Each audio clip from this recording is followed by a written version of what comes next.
Idoso em Foco. A experiência de quem já atingiu a maturidade em um bate-papo descontraído sobre a vida e as questões do cotidiano. Olá, sou Diva Pérez, estou ao lado de Rosa Rinaldi. E no programa de hoje vamos falar sobre a experiência de ser avó. Para conversar com a gente, convidamos a jornalista Zélia Prado. Zélia, é um prazer muito grande tê-la conosco aqui nos estúdios da rádio. Como é para você essa experiência de ser avó e o que mudou na sua rotina depois do nascimento da sua neta? Bom, em primeiro lugar, é um prazer muito grande responder a esse convite tão amável da Eneida e de vocês da Rádio UERJ. Ser avó é um divisor de águas na vida de alguém como eu, por exemplo. E o nascimento da minha neta veio no momento em que era tudo que eu esperava, era tudo que eu queria, e eu achava que já veio muito além do que eu gostaria que viesse. Mas enfim, ela é uma única neta, hoje tem 11 anos, e é um aprendizado diário para mim. Nós criamos um vínculo importante, poderoso, que não significa eu estar todos os dias com ela, mas significa eu estar o suficiente para criar entre nós uma poderosa ligação, que eu sei que existe hoje. Ô Zélia, deixa eu te perguntar uma coisa. Tem um ditado popular que diz que os pais educam e os avós estragam. Você é mais avó ou é mais amiga da sua neta? Olha, eu acho que eu sou as duas coisas, porque nesse capítulo estragar, mimar demais, fazer o que os pais não fazem, isso tem um limite também. Sim. Porque é claro que quando eu vejo uma oportunidade de ensinar uma coisa boa à minha neta, eu ensino, né? Independente da opinião deles, é claro que não será nada que entre em choque com aquilo que eles fazem. Mas, por exemplo, a minha filha e o meu genro não são religiosos. Mas eu ensino a minha neta a rezar. E é um momento tão agradável de vê-la repetindo pequenas orações, né? Sim. Porque o meu aprendizado católico se deu antes da idade dela, né? Porque antes da idade dela eu já tinha feito primeira comunhão, por exemplo. É porque antigamente isso era o normal, né? Exatamente, era muito rápido. E o colégio religioso resolvia a questão. Sim, sim. Até os 10 anos estava tudo resolvido, né? Não faltava Comunhão, nada. crisma, aquilo tudo estava pronto. Agora não é mais assim. Embora minha filha não tenha nenhuma restrição que eu faça isso. Mas eu te confesso que é um privilégio vê-la repetindo comigo na mesma hora aquelas coisinhas simples que a gente aprendeu, né? Santo Anjo do Senhor, essas coisas. E ter a capacidade também de saber ouvir o que ela tem a dizer. Sim. Né? Às vezes ela se queixa de mãe e pai. Minha mãe não deixa. E aí você minha mãe escuta não sei o como quê. avó ou como amiga? Avó e amiga. Às vezes a gente tem uns segredinhos também. Você não precisa dizer isso pra sua mãe. Você concorda com a crendice popular de que ser avó é ser mãe duas vezes? Não é nada parecido. A ligação dela com a mãe é muito intensa, muito profunda. Eu sei que o meu lugar é outro. Entendeu? Segundo plano. É um segundo plano, porque você tem que ter um respeito muito grande pela sua filha, pelo seu filho. A alegria enorme que eu tenho é de ver a minha filha ser uma boa mãe. E mais do que isso, gostar de ser mãe, porque nem todo mundo gosta. É verdade, é verdade. Tem gente que porque Algumas- decora a cartilha. Exatamente. Algumas mães até transferem para as avós toda a Obrigações, responsabilidade, né? Que deveria ter. Responsabilidades. Por exemplo, eu gosto de apreciar que a minha filha não me delega algumas coisas que eu sei, e ela também, que são o papel dela exclusivamente. Então, assim, no caso dela viajar, dela estar por motivos de trabalho ausente, eu levo a dentista, eu vejo radiografia de dente, eu vou à reunião na escola, vou à feira de ciências, vou a tudo. Assume, você passa né? a comandar a ação. Exatamente. Tá?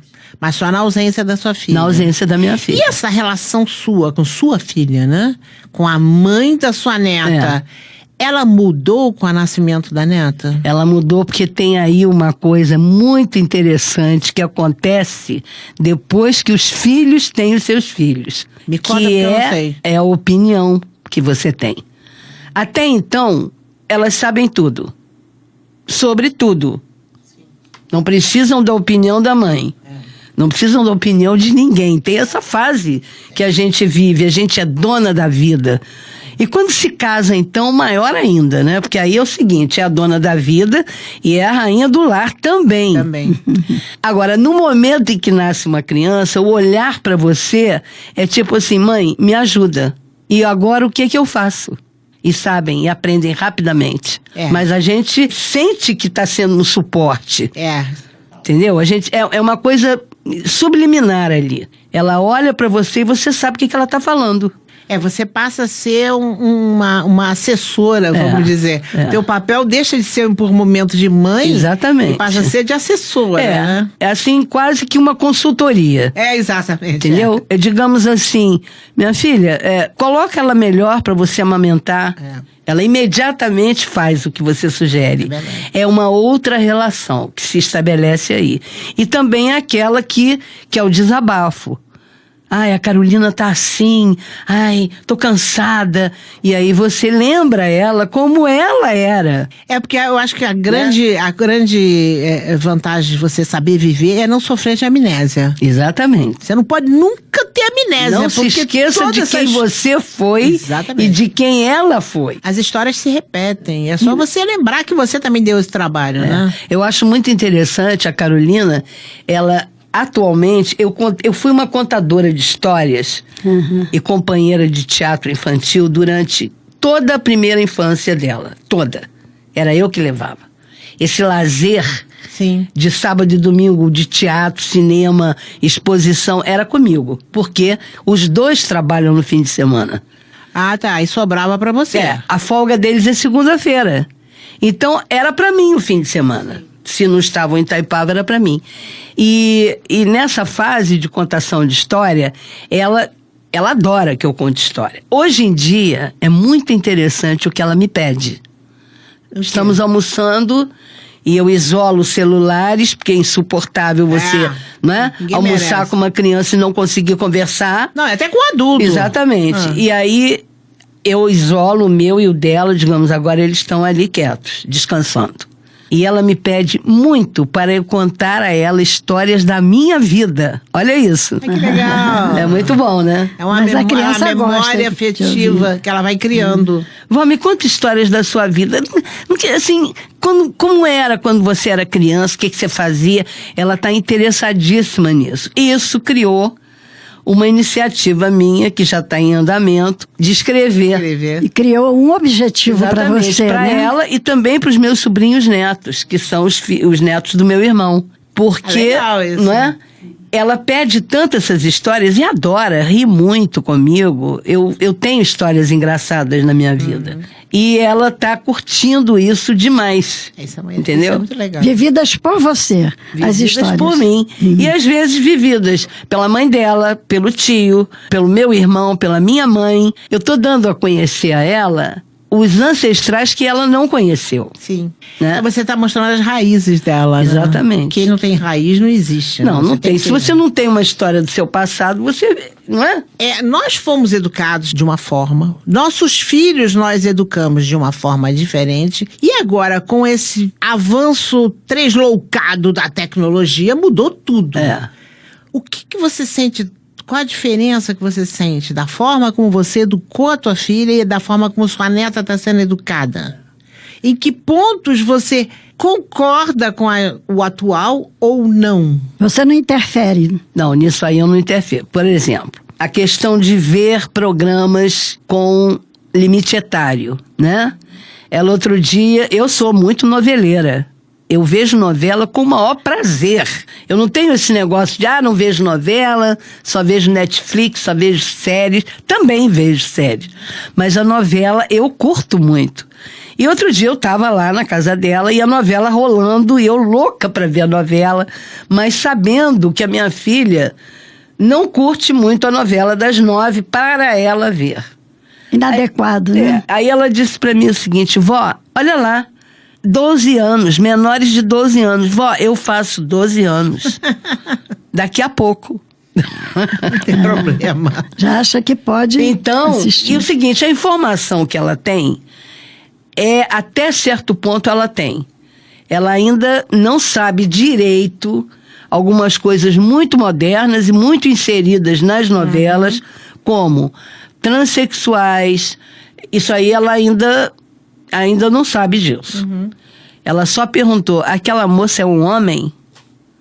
E Você acha que não é o momento ainda de explicar a ela? Isso aí eu quero deixar com a mãe dela. Exatamente. Isso aí quem resolve é a mãe aí dela. Não há sua interferência. Não, Nessa época não tinha nada disso. Não, imagina, a gente ia conhecer um trans nunca.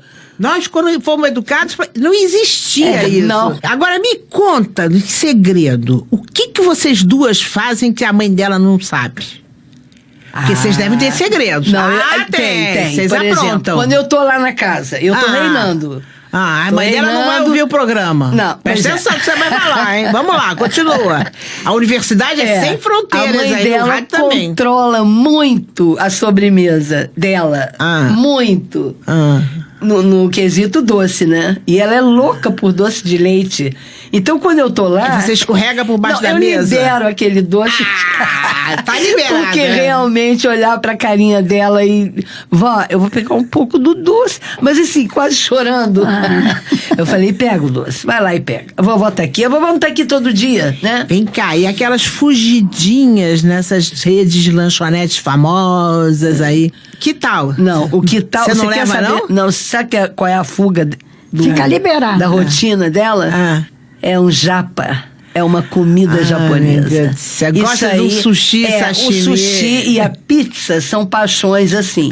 Então, se eu tô lá domingo, os pais não estão, né? Estão viajando ou ainda não voltaram de Itaipava. Aí rola um telefone. Aí, vamos pedir uma pizza. Assim, vamos pedir um japonês. Essas são as duas paixões dela. São os segredinhos que vocês têm, né? Agora, o doce de leite, realmente, eu vou lá e, sabe, libero. Libera, a mãe não. Zélia, estamos chegando ao final do nosso programa. Nós gostaríamos de agradecer a sua participação e abrir o nosso microfone para que você deixe um recado, uma mensagem para os nossos ouvintes. Qual é a mensagem que você dá para os avós? Olha, a mensagem é a seguinte: a coisa mais importante de ser avó, além da notícia que você recebe de que será avó dentro de 9 meses, é o momento em que você, pela primeira vez, tem o seu neto nos braços. É um momento único, que não se compara aos seus filhos quando nasceram, nada disso. Quando seus filhos nasceram, você era muito jovem e tinha muita responsabilidade pela frente. Quando os netos nascem, não. A gente carrega no colo uma joia muito pessoal, né? E é como diz a Raquel de Queiroz num texto belíssimo que ela escreveu sobre isso. E quando você tem esse neto nos braços e um dia ele abre os olhinhos e fala: vó, nosso, seu coração estala que nem pão quente. É isso. Eita ferro, coisa linda. Zélia, muito obrigada pela sua presença, que muito nos honrou, e tudo de bom por ser uma grande avó. Agradeço muito a vocês essa oportunidade, porque eu adoro falar na minha neta. Que bom. Foi muito bom tê-la conosco. E aos nossos ouvintes, obrigado pela audiência e até o próximo Idoso em Foco. Idoso em Foco. Apresentação: Diva Pérez e Rosa Rinaldi. Equipe técnica: Daniel Barros, Gledson Augustos e Eduardo Sobral. Locução: Leonardo Alexandre. Produção: Rádio Erge. Realização: Centro de Tecnologia Educacional CTE SR3.